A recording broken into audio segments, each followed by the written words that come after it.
सुखमय वृद्धावस्था चाहिए तो 5 चीजें भूलकर भी न छोड़े।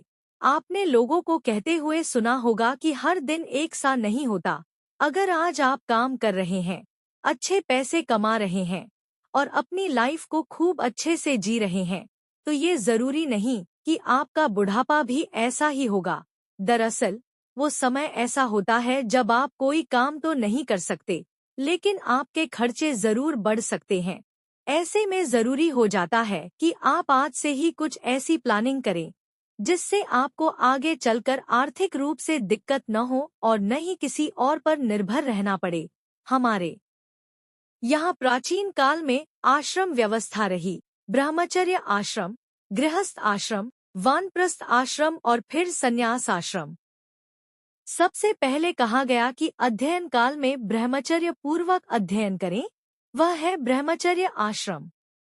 अध्ययन परिपूर्ण होने के बाद, यौवन से परिपूर्ण हो जाने के बाद गृहस्थ आश्रम में प्रवेश करने की व्यवस्था विवाह विधि से बंद करके थी।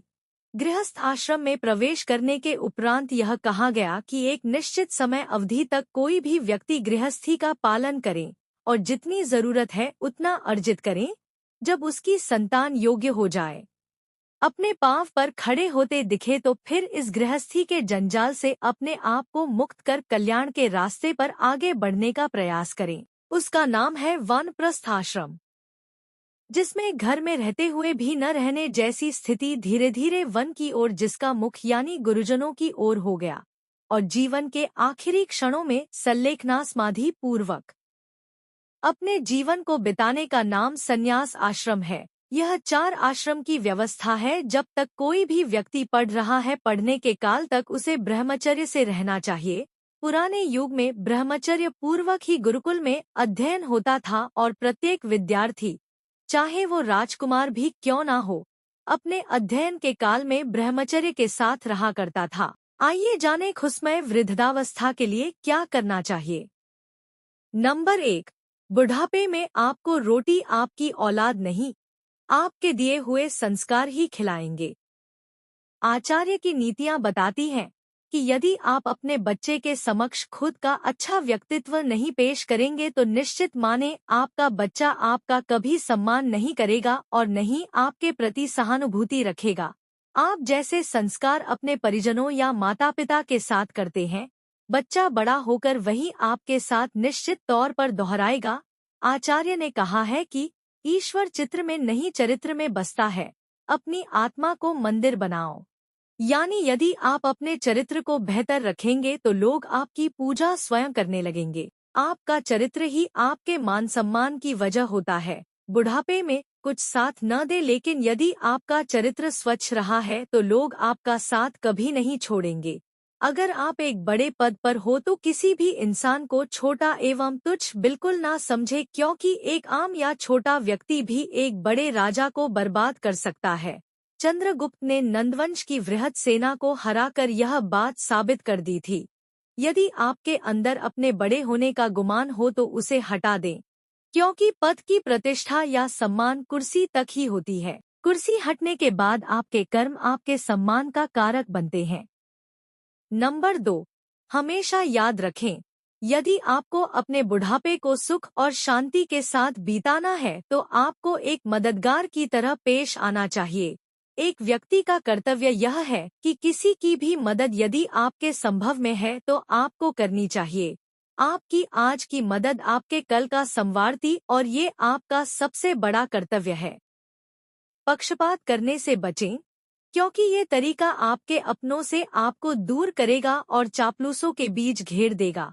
ऐसे में जब आपको जरूरत होगी तो आपके साथ खड़ा होने वाला कोई नहीं होगा। यदि आप अपने जीवन को सुखी और समृद्ध बनाना चाहते हैं तो भूलकर अपने वर्तमान समय को बर्बाद न करें। समय और समझ खुशनसीब लोगों को एक साथ मिलते हैं, क्योंकि जब तक इंसान को समझ आती है उसका कीमती समय निकल चुका होता है। समय एक ऐसी चीज है जो भले ही न दिखाई दे लेकिन इंसान को बहुत कुछ दिखा जाता है। वह भले ही अध्यापक न हो लेकिन आदमी को बहुत कुछ सिखा जाता है। जब तक आप अपना महत्व नहीं समझेंगे तब तक आप अपने समय की महत्ता को नहीं समझेंगे और जब तक आप अपने समय की महत्ता को नहीं समझेंगे जीवन के किसी भी क्षेत्र में सफलता नहीं हासिल कर पाएंगे। समय बेहद कीमती चीज है। यदि आप अपनी जवानी में इसकी कद्र नहीं करते हैं और इसे बेवजह की चीजों में बर्बाद करते हैं, तो निश्चित तौर पर बुढ़ापे में आपके पास अफसोस करने के सिवा कुछ भी नहीं रहने वाला है। धन ऐसी चीज है जो अपने और पराये के बीच का फर्क समझा देती है। जब तक आपके पास पैसा है, रिश्ते नाते सब जगह आपकी पूछ परख होगी, लेकिन जब धन का अभाव होता है तो अपने भी साथ छोड़ देते हैं। ये दुख तब और बढ़ जाता है जब व्यक्ति ढलती उम्र में हो। इसलिए चाणक्य कहते हैं कि धन का सदा सदुपयोग करें। पैसों की बचत करेंगे तो बुढ़ापे में आपको किसी के सामने हाथ फैलाने की जरूरत नहीं होगी। अनुशासन और अभ्यास से ही आत्मविश्वास पैदा होता है। चाणक्य कहते हैं कि जो लोग अपना हर काम समय पर करते हैं, अपनी दिनचर्या को अनुशासित ढंग से जीते हैं, उन्हें कभी किसी पर निर्भर नहीं होना पड़ता। वह अपने हर लक्ष्य को प्राप्त कर ही लेते हैं। चाणक्य के अनुसार शुरुआत से ही व्यक्ति को अपने काम को सही समय और सही तरीके से करने की आदत हो तो उसे बुढ़ापे में तकलीफ नहीं सहनी पड़ती। खानपान, तय समय पर सोना जागना, व्यायाम, वह हर कार्य निश्चित पर करता है, जो अच्छी सेहत के लिए बहुत जरूरी है। अनुशासन का साथ कभी नहीं छोड़ना चाहिए। कहते हैं, जिनके अकेले और अनुशासन से चलने के हौसले होते हैं, एक दिन उनके पीछे काफिले होते हैं। चाणक्य कहते हैं कि जब व्यक्ति किसी की निस्वार्थ भावना से मदद करता है, वह जीवन में कभी उदास और परेशान नहीं रहते। दान और दया ही सबसे बड़ा धर्म है। आपकी आज की मदद आपके कल को संवारती है। बुढ़ापा सुख और शांत के साथ बीतता है। मदद के लिए अपने हाथ हमेशा खुले रखें। नंबर 3, अगर आप सुरक्षित रिटर्न चाहते हैं तो आपके लिए LIC बेहतर विकल्प हो सकता है। यहाँ आप अपने अनुसार कोई पॉलिसी चुन सकते हैं और फिर प्रीमियम भरकर कुछ सालों बाद अच्छा रिटर्न ले सकते हैं, और ये पैसा आपके बुढ़ापे में आपके काफी काम आ सकता है। अगर पिछले 10 सालों पर नजर डालेंगे तो सोने के दाम लगातार बढ़ते रहे हैं। ऐसे में आप चाहें तो इसमें भी निवेश कर सकते हैं।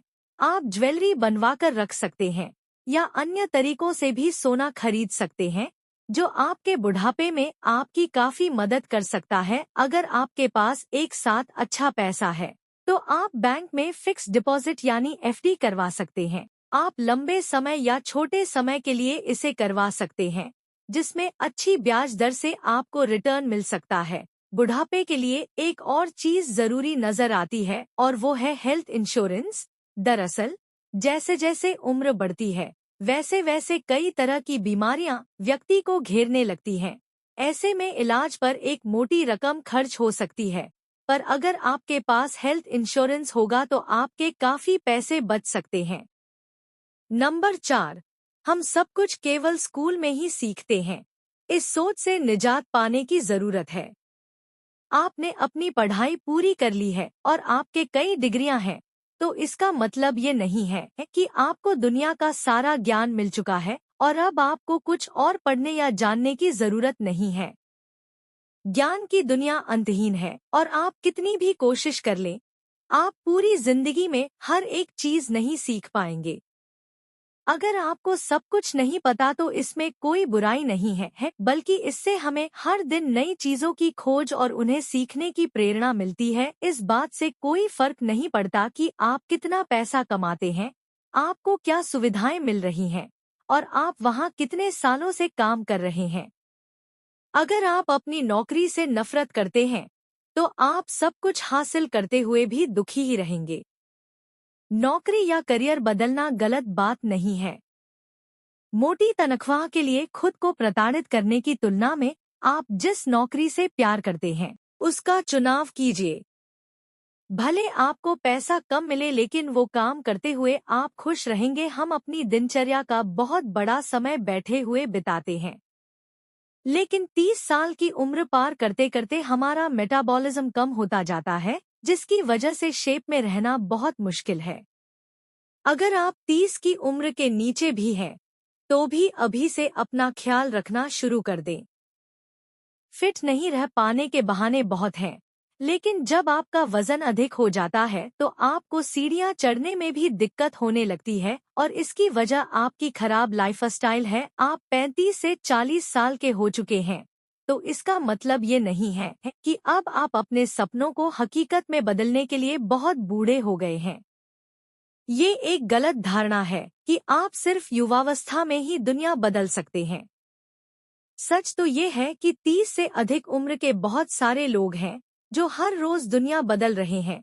समय और व्यस्तता के साथ हमारे करीबी लोगों से संपर्क कम होता जाता है और ये हर किसी के साथ होता है। हम अलग अलग वजहों से अपने दोस्तों, परिवार और रिश्तेदारों से फोन पर बात करना और मिलना जुलना कम कर देते हैं। ये नजरिया बदलने की जरूरत है। उम्र बढ़ने के साथ लोगों को अपने करीबियों के साथ अच्छा संबंध स्थापित करने की कोशिश करनी चाहिए।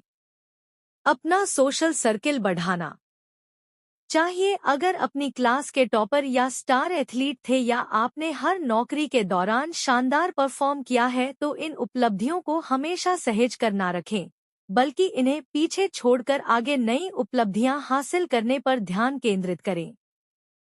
सच तो ये है कि आपने पहले क्या किया, इस बात का किसी को फर्क नहीं पड़ता, बल्कि लोग ये जानना चाहते हैं कि आप आगे क्या करने वाले हैं।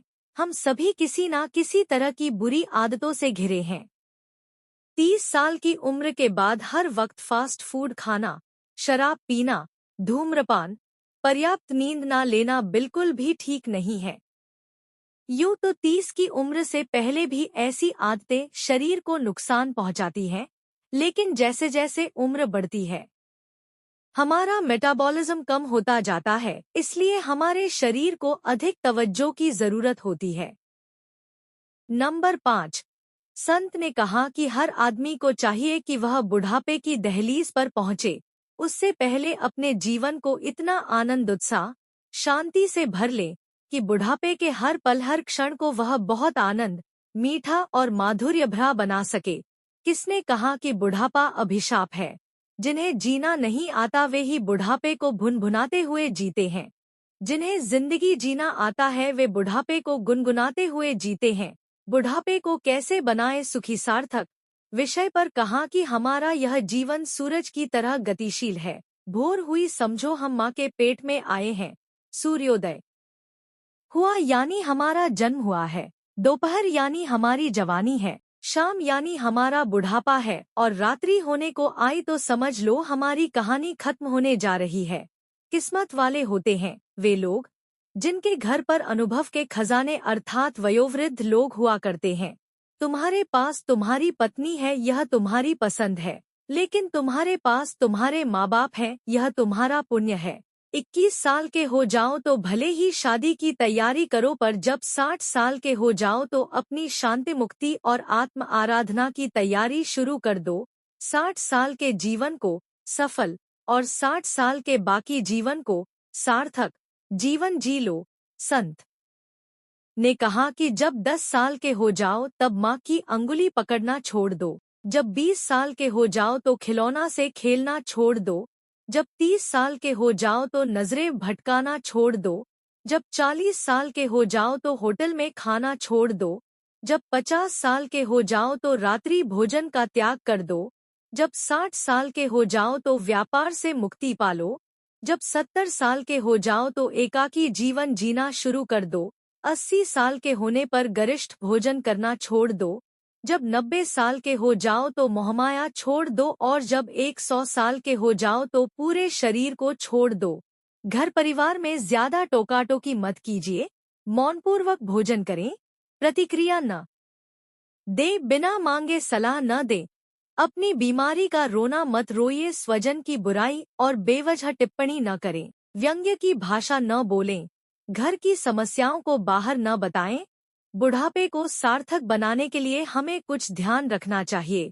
मैं तो यह कहता हूँ, जिसकी जवानी अच्छी होती है उसका बुढ़ापा अच्छा कटता है, जिसकी जवानी खराब होती है उसका बुढ़ापा भी खराब हो जाता है। हमें अपनी जिंदगी के हर पल को सार्थक बनाने का प्रयास करना चाहिए। जहाँ तक बुढ़ापे को अच्छा बनाने का सवाल है, कोई गारंटी है कि हमारा बुढ़ापा आए ही? जिंदगी को अच्छा बनाने का प्रयास करो और हम हर क्षण अच्छा क्षण बनाकर जिए तो आनंद होगा। जिन्होंने बुढ़ापे की दहलीज पर पांव रखा है, मैं उन सब से कहना चाहता हूँ कि अपने जीवन का कल्याण करना चाहते हो, कुछ खास बातों का ध्यान रखें। यह प्रश्न काफी लंबी विवेचना की अपेक्षा रखता है, लेकिन मैं सार संक्षेप पर कुछ बातें उन लोगों के लिए देना चाहता हूँ जो वृद्धावस्था के नजदीक पहुँच गए हैं या वृद्धावस्था के दौर से गुजर रहे हैं। यह बुढ़ापे का जीवन बड़ा विचित्र जीवन होता है। जिस शरीर में सत्व नहीं रहता, मन में बहुत इच्छाएं होती है और उस घड़ी उन बुजुर्गों को बहुत तकलीफ होती है जब उन्हें अपने ही संतान की उपेक्षा का पात्र बनना पड़ता है। ऐसी स्थिति में क्या करें? मनुष्य जीवन बहुत दुर्लभता से मिला है और अपने इस मनुष्य जीवन को सार्थक बनाने के लिए हमें कुछ ठीक तरीके से समझना चाहिए। सो गाइस, आपको ये वाला वीडियो कैसे लगा ये कमेंट सेक्शन में जरूर बताना। साथ ही साथ कुछ सजेशंस हो तो बता देना और वीडियो को लाइक शेयर जरूर करना। क्या पता आपका एक शेयर करना किसी की लाइफ में काम आ जाए। और मेरे प्यारे से मित्रों, चैनल को सब्सक्राइब करना ना भूले और कमेंट बॉक्स में हर हर महादेव अवश्य लिखे। धन्यवाद।